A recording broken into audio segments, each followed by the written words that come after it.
I'm actually pretty nervous.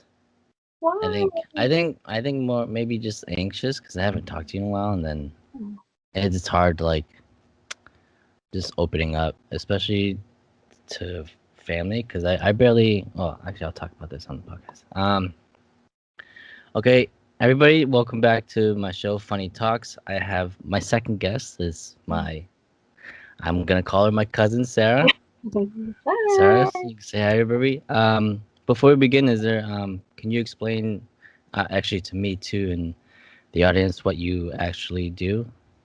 So, right now I work for the Department of Mental Health. So I work in a program called Respite. So it's kind of like a transitional shelter. So when they come from the state hospital, jail, homeless, they come into my program until they find some type of housing and they move on. But before, I used to actually do therapy for people who are struggling with substance abuse. Okay. And So are you? If you're doing therapy, are you a psychiatrist?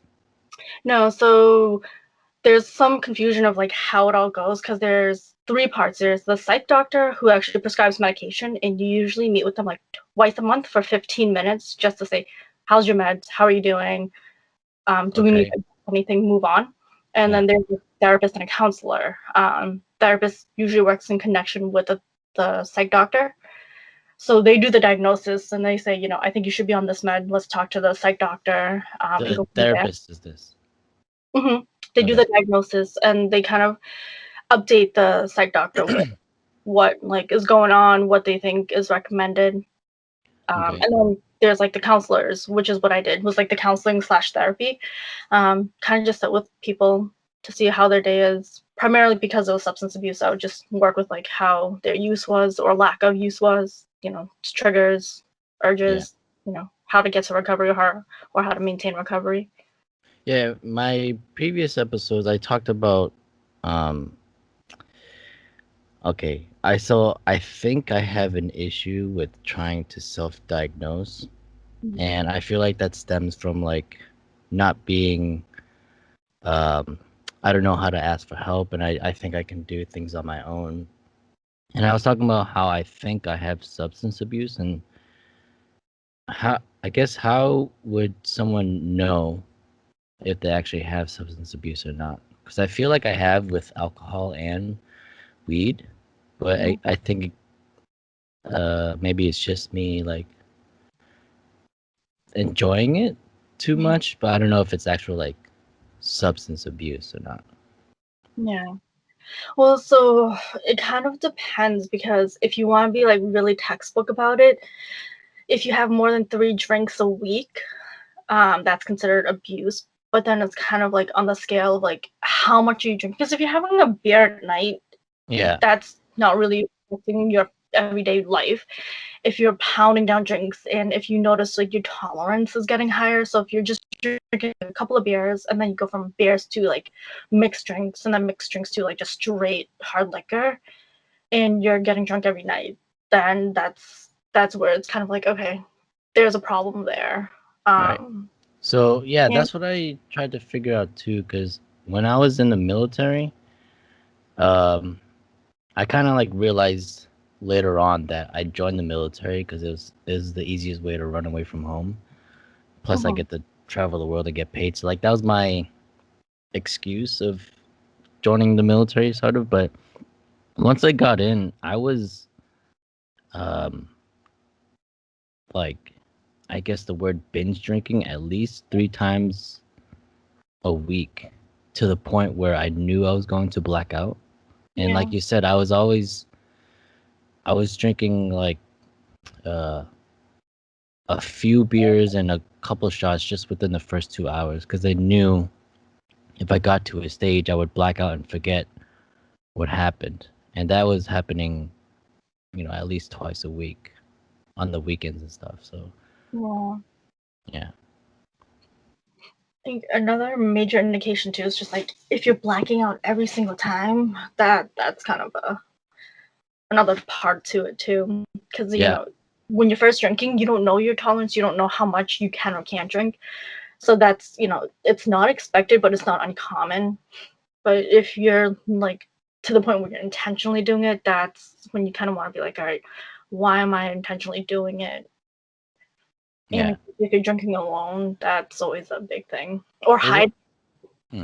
I did, yeah, actually, probably like a couple times a month. I would do it by myself. I'd be like watching. I'd be, um, like my friends and us. We were all saying like it's because the harder you work, the harder you get to play and stuff. And Yeah. so to me, the military was very hard work. So like I was just like, okay, I can end the week with like half a bottle of vodka or something. And yeah, of course at the time I didn't see it as an issue, but once I left and then when I got back home, long story short, I had like maybe $10,000 in savings, Mm-hmm. and when I got back home, I blew all of that in the first summer back because I was like trying to um I don't know, in my mind, it was like buying back memories with all my friends because I haven't seen them. Because I think my story in maybe in high school when I dated this girl for 4 years, I couldn't really um, hang out with my other friends. So there was 4 years of that, and then 5 years of not seeing them again. So it was basically 9 years of not hanging out with my friends. So when I got back when I got back home, I was like, oh, this is my opportunity to show them how cool I am. So I bought everyone drinks. I bought myself drinks all the time. And it was happening every weekend. And yeah. Well, the spending thing, it's probably just like a whole different reason why. Because if you were just spending it on yourself on liquor and weed, then I would say I would be concerned. And like one of the biggest signs of it is like if you're waking up with the shakes, that's like your body is just telling you like you're dependent on it. That's why your body's shaking because you're like stripping away like all the stuff in your body. Like we can go into like the biochemics, but that's a whole huge topic in I itself. mean, yeah, we can go into a little bit because I don't think I've ever really waken up with the shakes. I mean, I'm not sure. I don't really remember if I have. I feel like I would have remembered. Yeah, you Um, definitely. but I mean, I also had like the worst hangovers because I just never puked, no matter how much I drank. So I don't know if that's just like a personal body issue. Like my body just doesn't want to let go of any kind of nutrients or whatever but Well, um your body when you throw up, it's just your body getting rid of like all the toxins, like that added liquor. That's why like if you drink really poor liquor, like with high sugar content, that usually gives you a really bad hangover. So you deplete your body from hydration. So that's usually why like people say like you gotta drink like Gatorade or eat yeah. greasy to kind of put everything back in. Hmm. But you know, if you're still drinking now, and if you're just like having a good day, having a bad day, if you use that like what they call the reward system, Yeah. that's usually another sign of like, okay, I may have a problem because I had a bad day. Let me reward myself with something good. Would be alcohol, or I had a great day. Let me reward myself with alcohol because I deserve a drink. Stuff like that. Yeah, that's basically what I was doing. And Yeah. then I kind of I kind of realized that and I stopped when I was in LA. Well, mostly because I couldn't afford anything because it's fucking expensive out there. So I Yeah. didn't drink. Um but then once I got back here and during the pandemic, like, so I've never really smoked a lot of weed before. Mhm. But then when the pandemic hit, I was like, I kind of have nothing else to do. And hopefully, like, I feel anxious every day. I feel depressed every day. It's like, let me see what this, like, medical marijuana will do. And, uh, yeah, and I haven't stopped smoking since the pandemic started, except for like a couple weeks to see how I felt. Mhm. But I would always go back to it thinking that I need it. And it was happening every night. And like I was saying to you earlier, when I stayed up till 3 o'clock in the morning, it's just because I got back around midnight. I was like, I should probably just go to bed. But I was like, you know what? I feel like I can deserve, a couple hits. So I just smoked, and then I've always tried to tell myself only take one hit, because I know if I take more than one hit, then I'll wake up not feeling the best, Yeah. and then like half an hour in, I was like, I just really want to get a lot more high now. So I'll take, 2, 3 more hits, and then I just kind of forget what I have to do, and I like drop everything out of my life at that moment, because it's just me enjoying that moment of being high and not really in the real world, I guess. Yeah, I was actually just gonna ask you, like, when you do smoke and drink, like, what are you trying to achieve with it? Like Yeah, social it's more to connection, like. just escape from what I think is like a shitty life. Like I keep saying, like Mhm. I'm 30 years old right now. I had to move back in with my parents. I feel like I have no future. Yeah, it's just a bunch of stuff that I'm trying to basically run away from, you know. Or you like just broke up? I didn't hear that. All I heard was that you moved back in with your parents. Oh, and it's just like whenever I smoke, it's just a form, I think, of me just running away from responsibilities, running away from how I feel shitty my life is, and yeah. Mhm. Like, so, just like me putting on my clinical mind, you come back from the Navy and everything. It's not uncommon for people to come back to the military kind of feeling the way you do, because like the reality of it is it just sucks. Like when anyone comes back to civilian life, Yeah, you're like in a whole different mindset from like what we are, because you've seen more, you've done more, whether you're in active duty or you were just kind of doing behind the scenes stuff. Like boot camp alone can change someone. So it's gonna sound cliche, but like you're not the only one who feels that way. It might feel like yeah, it. So like from what you're telling me, like if you were my client, patient, or whatever, like it definitely sounds like you're self-medicating to deal with like all the troubles that you're having.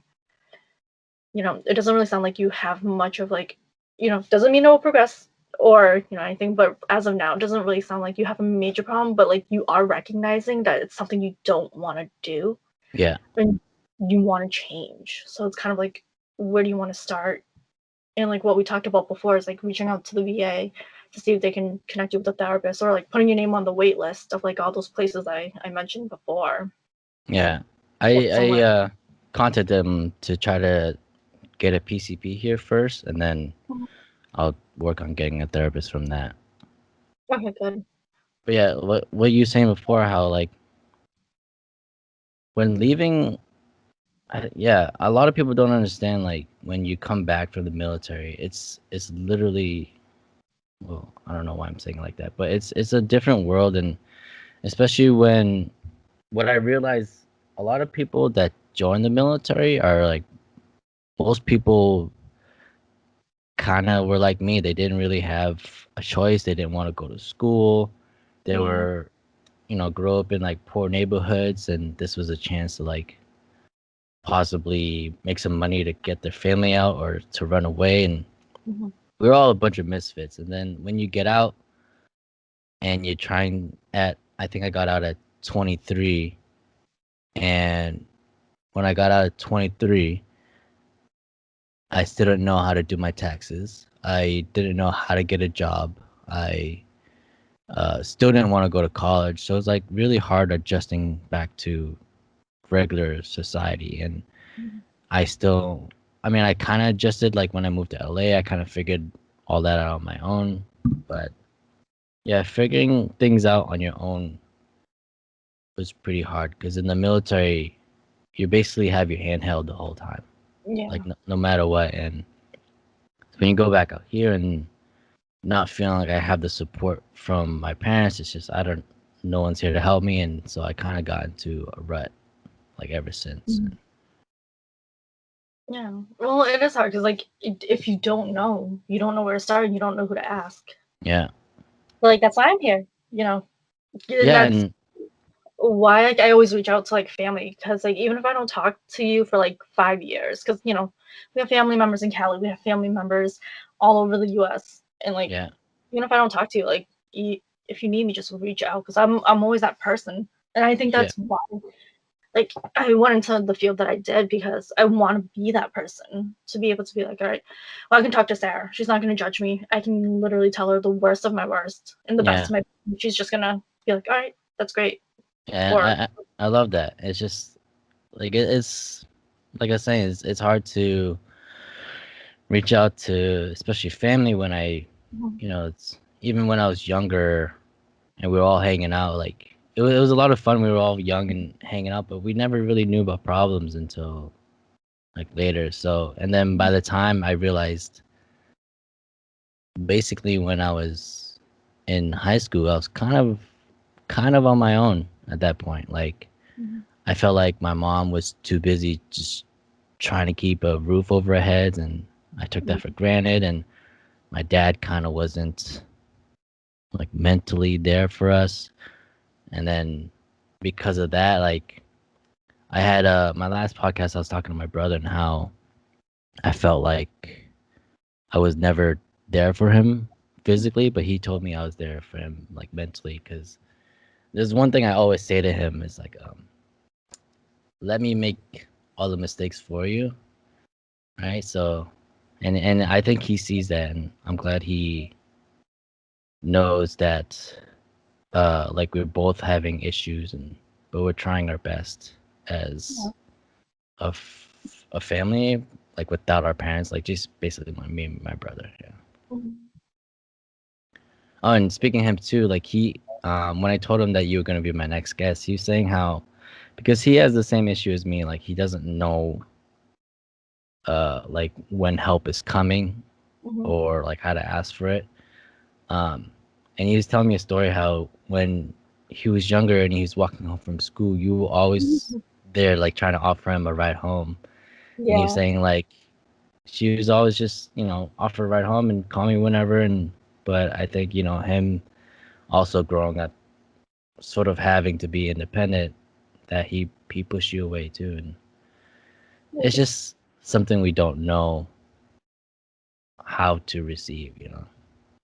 which is funny because I actually watched that podcast and I was talking to one of our cousins about that, and I was just like, that was one of the first things I actually thought about was like driving home and like from high school, and I was just like, oh, there's my little baby cousin. Yeah. I remember like telling my husband now, I'm like, yeah, like I'm trying to like reconnect with family because I feel like I'm the type like I'm always there to like reach out and I'm okay with that. So like if people aren't okay to reach out, that's why like I'm like I'll text you, you let me know like how often, how much, how little. Like it's Yeah. okay because if you're too nervous to reach out and ask for help, I I'll be the one to reach out to you until you're able to, You guys Yeah. point bounds. And I think that helps a lot because I had that mindset too. Is um like ever since, like again at a young age, and especially with like the beginning of cell phones. um yeah, because before that we used to not have cell phones, which is so funny to think about. Once like getting phones, and I had this like sort of narcissistic thing. Is like, how come nobody's texting me? Like I was never the one to text somebody first, because I was thinking it's like if they cared about me, they would have texted me. And it later on I realized it's like it's a two-way street, and Yeah. if I don't text them, they don't know that I want them or I care about them. And so ever since like coming back, and now that I started putting things out, sort of reaching out without actually reaching out, it's been beneficial to me. Like it's because you saw it and you reached out to me, and I'm really grateful for that. And all my other friends who've um, reached out to, and I reached out to some friends that I haven't talked to in a while, and it feels good to be social again. Yeah. Yeah. And that's the thing, like you you, like, with how you are now and with what you're going through, like, it's okay to be selfish, to take care of yourself, but as long as what you're doing is taking care of you Yeah. and not being selfish in like a, screw the world, F you, like, I don't care. It's more like, okay, I don't have that energy to talk to you, but I'm gonna text you and say, like, listen, just I read your text message. I will respond when I get the chance, so don't think I'm ignoring you. Like Yeah. something Yeah. like that. So kind of like that mutual respect thing. Yeah. That I was actually telling my friend that last night too. She was saying like, um, that she doesn't respond to text. I was like, I'm just gonna text you anyway, and obviously you'll reply hopefully someday, Yeah. and I'm sure you will. So it's like, just sending out a little notification like, hey, I'm here and we can be there for each other. And so reaching out more has definitely helped me um, be better with myself.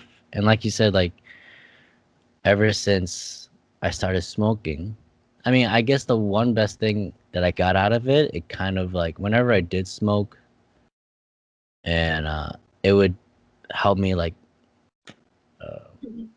hit some revelation of like how my life is. It's like I'm taking a lot of things way too seriously, because it like gets rid of my anxiety and my Mhm. depression. So all I think is like sort of obviously like happy or positive thoughts, and a lot of it has helped, but I know I abuse that because it's like if I feel just a slight a bit of shittiness, it's like let me smoke this and maybe I can get that feeling of like being positive and rewarded again.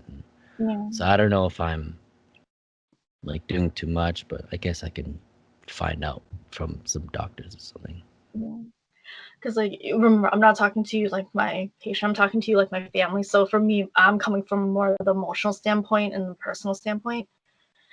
You know, if you're self-medicating, that's something you definitely want to look into because you don't want to get into that like whole I'm gonna drink, I'm gonna smoke just to feel like quote unquote normal and feel okay to like clear my mind. Because remember, if your high mind, your drunken mind, and your sober mind aren't matching up Uh together, huh. then it's kind of like, why do you want to think with your high mind? Like clearly, just like what you said, it gets rid of your anxiety, your depression. So you know whether you take medications or not, or if you want to take meds can help with that. Yeah. But it's also I've not about the meds. Like you have to work on your inner self too. Yeah, and ever since the pandemic, like with all this time, more time alone. I mean, that's all I've been really doing and Yeah. trying. But what was I gonna say? Something about what were you saying a little bit before? I should have wrote it down. It's like Um, the what me talking to you like not as my patient, just as family, or before that. a little bit after that. Uh, Uh, oh, the self medicating and yeah, the whole self-medicating. Oh no, medication. So when I left the military and I saw this doctor here, I think she did diagnose me with major depression at the time, and I was prescribed citalopram, something like that. And it was an antidepressant, but it was a 10 milligram, and she's like start with half, and I did start with half, but every single time I took it, it gave me like the worst migraines I've ever had, so I stopped taking it. So I was like, ever since then, I kind of not liked taking medication, Mhm. but I know there's different types, and I haven't tried any of them. But it's like I don't know if I'm willing to try medication again because those migraines they sucked. I was like, Yeah. I'd rather just feel like shit than have this painful migraine. And Yeah. Well, like, I'm more of a holistic person anyway, so try the talk therapy. Talk therapy might work, or reaching out to your friends. Start it off with like the basic human needs of like food, shelter, social aspects, yeah, want and sleep. trying to get more social Like Yeah. when I hung out with my friends yesterday, I haven't, gone out to dinner like that since I got back, and I've been back home since September. Mhm. So, you know, better late than never, kind of. Yeah. And that's the thing, it's just like, you might be depressed because you're at home. Like, so Yeah. after I had the baby, the pandemic, so I had the baby. I was on my 3-month maternity leave and then pandemic hit. So I was just like, I just had a newborn. I'm not going to infect the house because I'm doing like, all the groups and the one-on-one sessions. Yeah. Like I had that 11 months of like being isolated at the house. Like the only time I went out was when we went food shopping. That was about it because like I was scared to see my friends unless it was the summertime outside Yeah. and Yeah. safe. So isolation can do a lot on someone's mind. Like I felt like I was going crazy because I was like, is it lack of sleep, postpartum? Is it the pandemic isolation? So like, you know, not having that social aspect will mess with you. Yeah. And I realized I have felt this before because, Mhm. um, like throughout high school, throughout the military, even when I was with my friends, like at work or whatever. But once I got home, I there's this thing I was like I was never alone, but I Mhm. always felt lonely. Yeah. So I don't know where that comes from, but maybe I could find out through therapy or whatever. Or, it it's definitely like an internal thing. Like Yeah. when you feel that part when you're like, in a crowd of like 1,000 people, but you still feel like you're that single person. I don't know if you've seen that. It's like the antidepressant medication, the commercial of like it's Yeah. a cartoon. Yeah, that it's so common. Um, and usually through therapy, like you can kind of discover like where the stem of the depression is because it could be from the childhood. Because like I said, I watched what you and your brother talked about last week, and it could be stemming from that and from when you were like 7 years old, being on your own or like not having that support. Yeah. Because that theme was actually kind of a recurring theme in our family itself, which is Yeah. the shitty part. Like, do you think it's like I thought about it too. It's like why um I guess most Asian parents don't do it. It's like, oh well, every family's different, but I felt like mine, like I said, it's just because like my mom was just when up until I was 7, uh me, my dad, my mom, and my 2-year-old brother at the time, we were living in um Kevin and Vincent's attic in one room. So it's like we started from there and we moved on. And I always think like my parents, they were kind of just too busy for us, and I don't blame them for that. Like they're trying to survive, and they're trying to survive and help us as best they can. But Mhm. I think it's just physically they were there for us, but I think because we didn't get the mental aspect, it was kind of lacking. And also too, like you have to remember they came straight from Vietnam. Like Yeah. our parents' mindset is more of that nature. Like we provide, we give you the house, we give you the clothes, we give you the food, the nurturing part, like the emotional sitting down to have a talk. Like that Yeah. doesn't really come with a lot of Asian parents unless they're very westernized. Like Yeah, I realize that too. It's just like I that's why I don't fully blame them. And like living in America, obviously we grew up different than how they grew up, and um especially now, like Americans are a little bit more empathetic than what it used to be. And so I think just growing into that kind of American lifestyle is definitely different. And still now they're kind of like still the same. yeah. Like I think I don't know if me and my brother talked about it, but they they kind of didn't teach us Vietnamese on purpose. Yeah, you guys talked about that. And like they're always talking in Vietnamese. It's just like it's kind of fucked up that they're literally talking behind our backs in front of us. It's just like, but yeah. Well, like, a little. I don't know if this is your family, because with mine, I always ask my parents like, why haven't you ever taught me, you know, Chinese Vietnamese like consistently? And their biggest, well, you live in America. Sorry, just a second. No, not yet. You live in America, so like, why would we want to teach you Chinese Vietnamese? It's just you're an American now. Your English is your primary, gonna be your primary language. They didn't actually understand like the value of being like bilingual or trilingual. Yeah.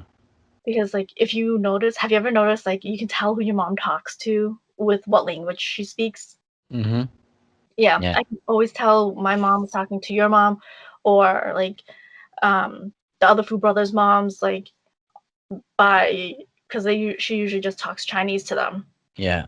And then she'll throw like a little Vietnamese, like a sentence here and there. Mm-hmm. But then she talks to my dad, she'll straight Vietnamese. When she talks to Kevin's parents, it's a mixture of both. So it's like, it depends on like who they talk to, who they identify as like Chinese or Vietnamese more, which is weird. It's a weird, because like, I guess according to like my mom, I'm 100% Chinese, and I don't know how anyone else is. Like, do you know if you're Chinese or Vietnamese, or like both, or? We're all both. Yeah. It's just they like to simplify stuff and just say you're just Chinese instead of saying like, we're 75%, we're 25, and Yeah. I feel like it's because like my mom didn't. Well, she grew up in. I forgot it was north or south. I think she grew up in. Was it South Vietnam that was what's it, conservative? Or was that north? Do you know? So north was communist, south was. Yeah, I think she grew up north, so she was more of like um the communist side. So I think when she moved here, she tried to disassociate with that side, and that's probably why. But even with Chinese, I did go to Chinese school when I was younger, and I remember in second grade, I remember waking up and she was like, "You gotta go to school," and I was like, I don't want to go anymore." And I think in her mind, she really did want me to learn Chinese, read and write, but I think it was a smart idea at the time financially to not have me go anymore. So it kind of made sense that like, because now she's like kind of upset that I don't speak any Chinese. Yeah.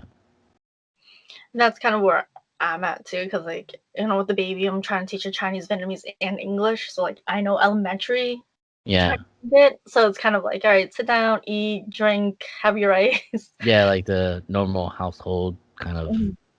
Yeah. So like, it's kind of like, at this point, you take it into your own hands and try to learn on your own, like Rosetta Stone, or like, if you feel comfortable doing this with your parents now, just start talking in Chinese, like broken Chinese with them. Yeah, I told my mom, I was like, just continue to speak to me in Chinese, and like it'll slowly like come back, and I can throw in a little bit there. But then she just defaults back to English. Like I think it's just she probably thinks I don't. Well, obviously I don't fully understand, but yeah. But that's okay, because then remember, like, you have to take accountability for yourself. She might not want to, but you still have to continue to practice it with her.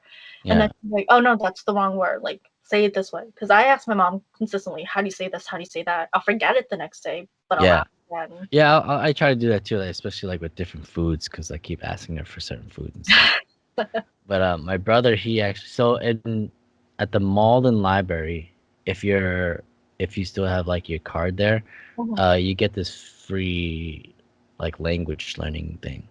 Oh. Yeah, my brother applied, and he's like started learning Chinese again from the free program. It's pretty cool. And I think because Malden has become more Asiafied, like more Asians are living in Malden now, I think. So it makes sense for them to have that sort of program. Yeah. And especially, like, I think with, like, the ESL, that's probably another reason why, to help them, like, people who only know English. and like vice versa. So that's actually pretty cool. Yeah, really nice. So how's your family? They're good. Yeah. Little ones running around all over the place. How Madison, right? How old is she Yeah. now? Almost a year and a half. Almost. So my friend, well, you know Dennis and Yeah. Kristen, like their kids almost the same age, like a year and a half, and like what is she like in the what phase is she in right now? I guess like the So running around and grabbing everything.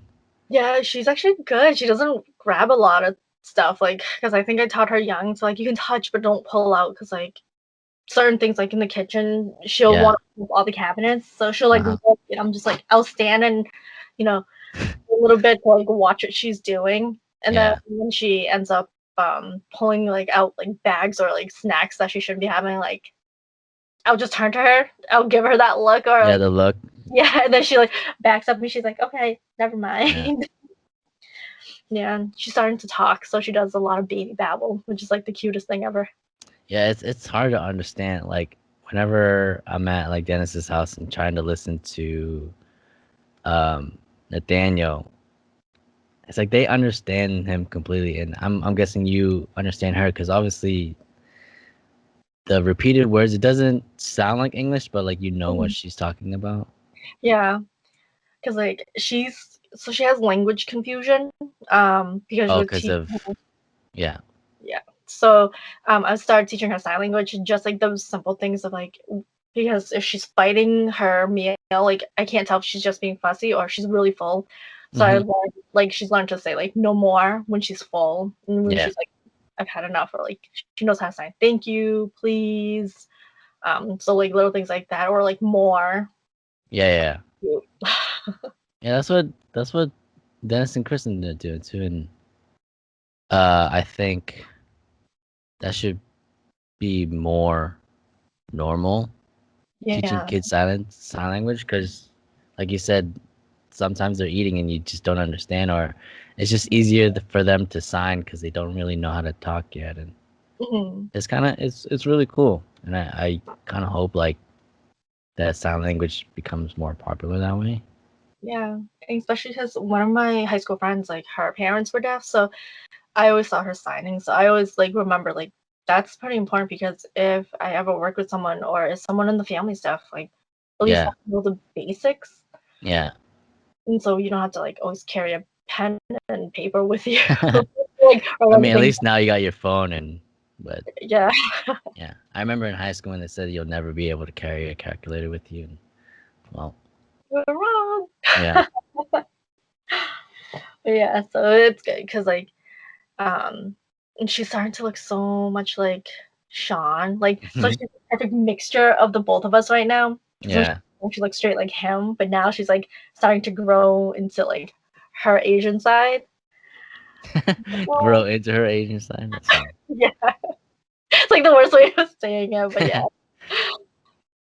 So like, yeah. So it's been fun, but it's also been like with the pandemic, it just sucks because like I'm one of the parents like she won't leave the house. Like she'll play in the backyard, front yard. hmm And if people come over, it's fine, but like I won't take it out. So that's the one thing. Like we weren't able to do the first apple picking. Oh yeah.